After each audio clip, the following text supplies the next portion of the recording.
Rose, look around for anything else of importance. This looks like something of importance.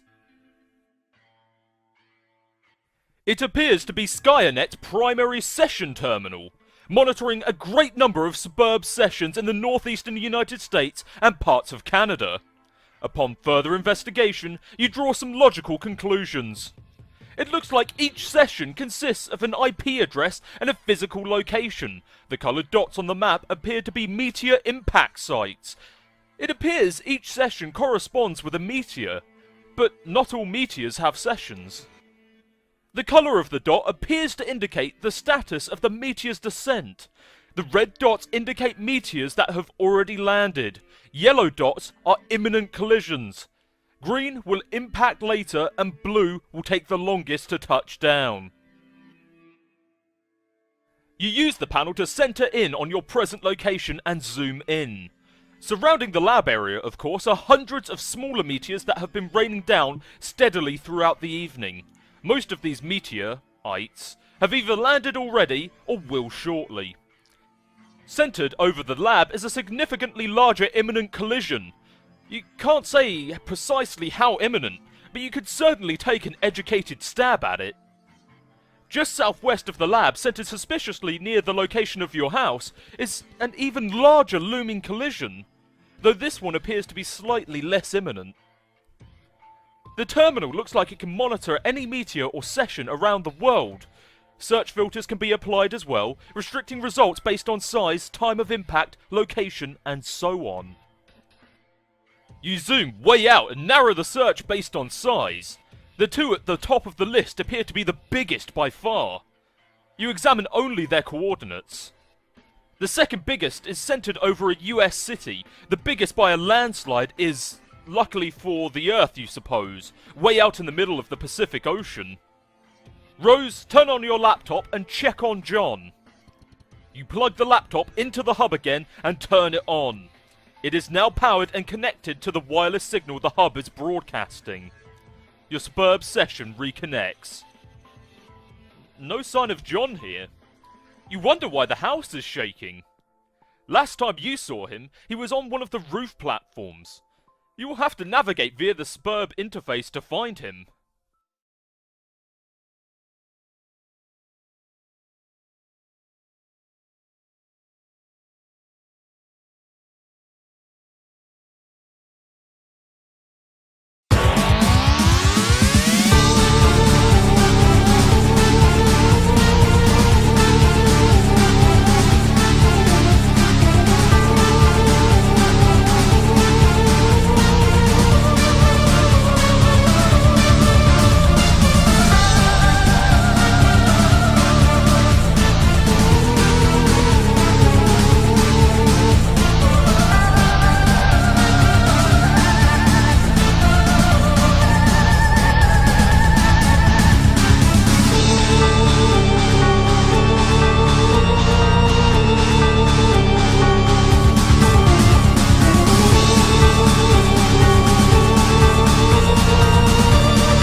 John! High five, Nanaquin!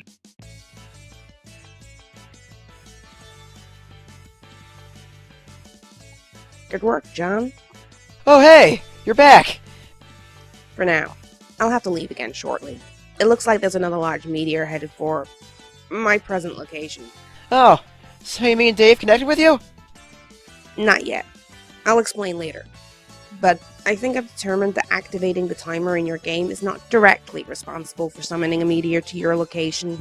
The countdown seems merely to exist as a kind of warning to the player, as well as a strange coincidence. Okay. I don't really think I get it. Is this relevant? Probably not at the moment, and certainly not to you. I have to go. Okay, later. P.S. Try not to waste too much of that grist while I'm gone. John, climb up the ladder! You rocket up the echelon ladder to the dizzying heights of the vaunted Boy Skylark rung. Your new feather is hard-earned and well-deserved. And alarmingly fashionable. John, collect the fat loot! You and your ceramic pork hollow rejoice in the mound of wealth yielded from your meteoric ascent up the ladder. You are still not sure what all these boon dollars can actually get you. But when pulling in such insane loot hand over fist like this, who cares? Not you. Now, pick up as much grist as you can hold. Your expanded cash limit is more than enough to accommodate the grist windfall. You gather up 2,260 pieces of build grist, 10,040 pieces of shale, 490 drops of tar, and 350 drops of mercury. You can't wait to find out what amazing items this new supply of grist will be just barely insufficient to produce. Oh god, there's grist littered down there too. Those stupid ogres were like huge grist pinatas. One of those big sour grape electric holocaust fruit gushers is jammed in the hole in the platform. You guess there's only one way to get it. John, don't forget your book. It is your birthright. You ought to give it a read when you have a moment, particularly the first several pages. Okay, Nana, I will. Hey, Nana? Yes, dear? Since I'm trying to get up to that gate, and since you can sort of conjure floating beds and throw me around and all, couldn't you just throw me up to the gate? Yes, of course, John. But that would not serve your purpose well. There is a very good reason why you should build up to it, and then keep building. Oh, okay, I guess that's what I figured. So, just one more thing. Do you think that instead of telling me exactly why that is, with a clear explanation, you can give me a series of really coy riddles about it, and then sort of giggle? John, you are a very fresh young man. Your father has done such a wonderful job raising you. I am so proud of you both. Haha, I guess. When you pass through the first gate, everything will change. You will find the place where the constellations dance beneath the clouds, and then your true work may begin. Woo-hoo-hoo! I suddenly understand everything! Elsewhere, we find a place where a kingdom lies entrenched beyond an impenetrable veil of darkness.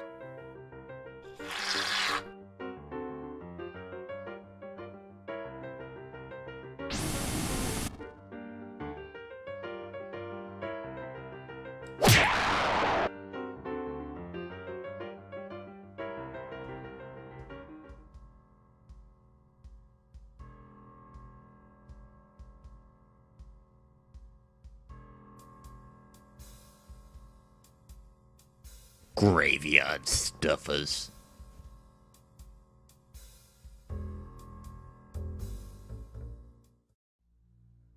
You are now the Peregrine Mendicant. You are flying westward in your peculiar mobile station. You have no sense of your bearings presently. The door is blocked by a metal column which extended through the entry shaft before liftoff. What will you do? It is suggested that you check the mail. This message to Dr. Brinner looks pretty serious. Now it's suggested that you open the envelope. Never! This mail is sacred, and sacred is the trust between the postman and the recipients of his precious parcels. You have made a solemn pledge to deliver this letter to the doctor, just as soon as you determine where this address is, or find any sort of discernible mailing address in this wasteland for that matter. The mail is freedom. The mail is life. The mail is the very fabric of civilization. Wait. Hold that thought for one moment.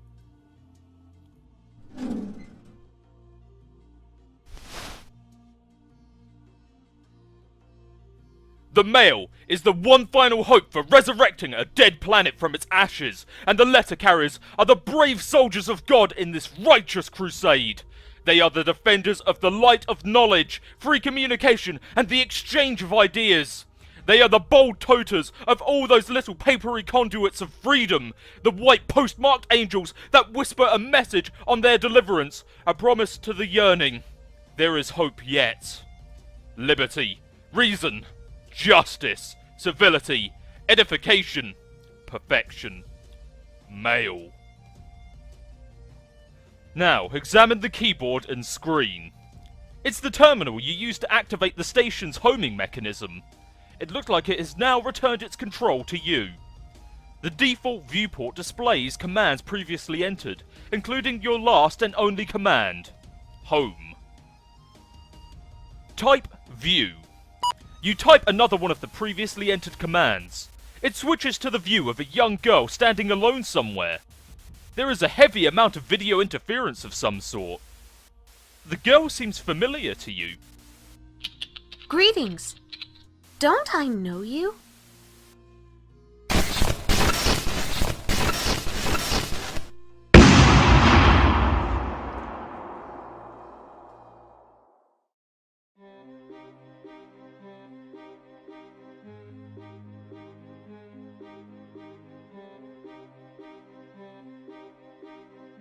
Rose refused to acknowledge the absurd tea set.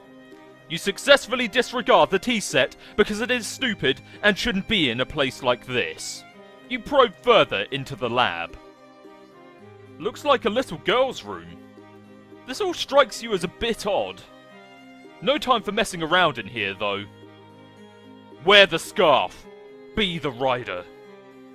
Okay, maybe you'll do a little messing around. You are only human. Ah, what's that? You are accosted by a friendly mutant kitten. Now, John, resist great urge to take the wedge shale. You know you should grab this thing, but you are suddenly feeling apprehensive about entering your father's room. With all the scampering around, it almost slipped your mind how much you hate his hideous clowns. No use putting it off any longer. There's only one thing left to do. Give me a D! Give me an E! Give me an S! Give me a C! John, jump down. Jade, scamper into the grand foyer with wild abandon. You scamper your heart out and bump into something. You don't know why he always insists on keeping it so dark in here. Oh, look. It was one of his dumb globes. These things have made it awfully difficult to navigate the foyer. We get it, Grandad. You like to travel around the world going on adventures and stuff. Lousy goddamn stupid globes. Jade, it is suggested that you arm yourself.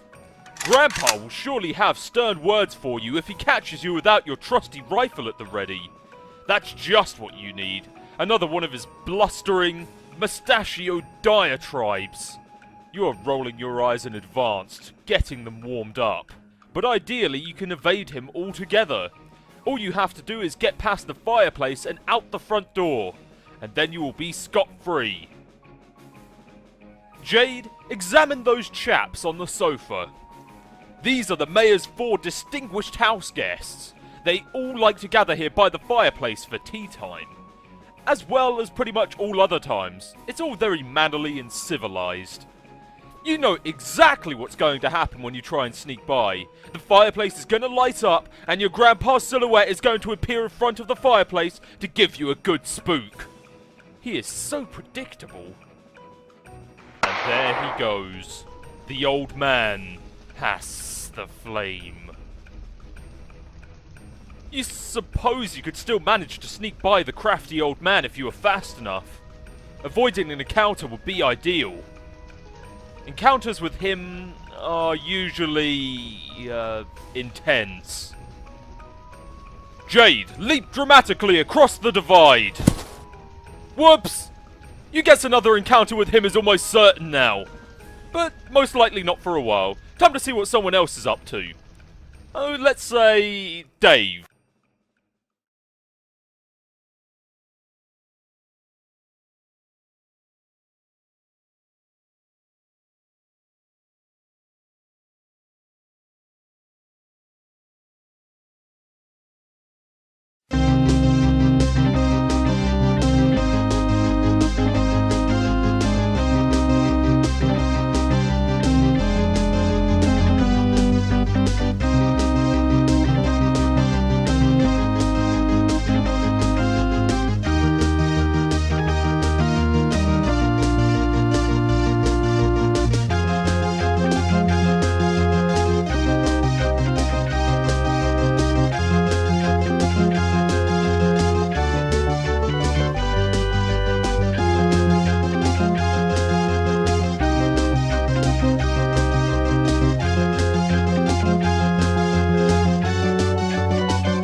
Jade, abscond! Ah, he was so much easier to deal with when he was alive. Peregrine Mendicant, miraculously survive!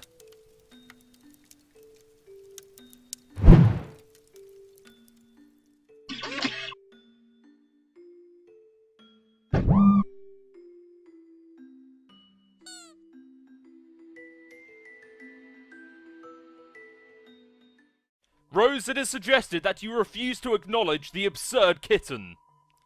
You fail miserably. Oh look, there's some more mad science crap over here. Rose, insert coin. This weird gizmo adapted to this setup obviously doesn't take coins anymore, assuming it ever did. Besides, you left all your coins on the fridge, remember? Rose, let's play a game. This doesn't appear to be a game. It appears to be an appearifier. Now screw around with the appearifier. You mess with the controls and... Hey! Jaspers is alive! Or at least he was in the past. According to the timestamp, this was almost 9 years ago. You tried to move the crosshairs with the joystick, but it seems to be permanently locked onto a specific target. You might be able to unlock it, but you clearly don't have much time to horse around with this thing. You zoom out. It looks like you and Jaspers were having another one of your sessions. You weren't making a lot of progress though, because Jaspers was no doubt being characteristically recalcitrant. You possibly jotted this phrase down in your pad. It's hard to remember though. Wait. Could this be that day? Rose, cause time paradox. You attempt to appearify Jaspers. This would surely cause a time paradox, because you can plainly see that he has not told you his secret yet. But it seems the machine has a safety mechanism to prevent such irresponsible appearification practices. The paradox ghost imprint of Jaspers appearifies instead, and quickly settles into a mound of sludge. The machine beside it sucks up the paradox sludge and begins some kind of automated procedure. It seems whatever sort of primordial biochemical properties the sludge possesses is being evaluated by the device. The device generates a fetal paradox clone of Jaspers. The wretched creature exhibits a number of unfortunate mutations though. The good news is that it will be mercifully unestablished along with this facility shortly. This is also the bad news. Whoever was operating this machine in the past may have been making unsuccessful attempts to perfect the science of ectobiology. Rose, it is suggested that you have a flashback. There is no need for a flashback. Conveniently, you can watch what happened right here on the monitor. You roll the clock forward a few seconds. Jaspers reveals his stunning secret to you in a strict confidence. Before you could ask him to clarify, he vanished into thin air. You now believe you understand why. However, you are not the one to appearify him from this moment. Your hand was nowhere near the controls just now. A couple weeks after he vanished, his body just washed up along the riverbank. His suit was a mess. Your mother fitted him with a new one just before the absurd funeral service she insisted upon. Trace Jasper's whereabouts on the machine. You roll the clock forward to a week after he vanished. It seems there are no accessible feed tracing his whereabouts during that time frame. You fast forward another week. There he is, just as you found him.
Jasper's! He's alive! Well, okay, he's still dead, but his body is intact. Turns out, it wasn't some kind of disintegratificator, like you thought. It's more like an escapalyzer. Rose, purified Jasper's immediately. Good thing you finally got all this sorted out. You only have 10 seconds to spare. Time to stash the dead cat and Amscray. Rose, stop fooling around and transportalize out of there!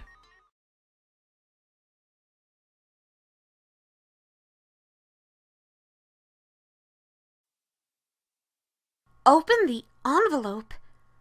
Never! The mail is sacred, and sacred is the trust between the postman and the recipients of his precious parcels. You have made a solemn pledge to deliver this letter to the doctor, just as soon as you determine where this address is, or find any sort of discernible mailing address in this wasteland, for that matter. The mail is freedom. The mail is life. The mail is the very fabric of civilization. Wait. Hold that thought for one moment.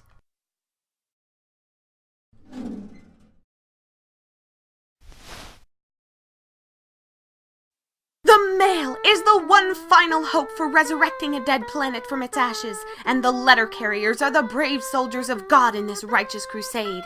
They are the defenders of the light of knowledge, free communication, and the exchange of ideas.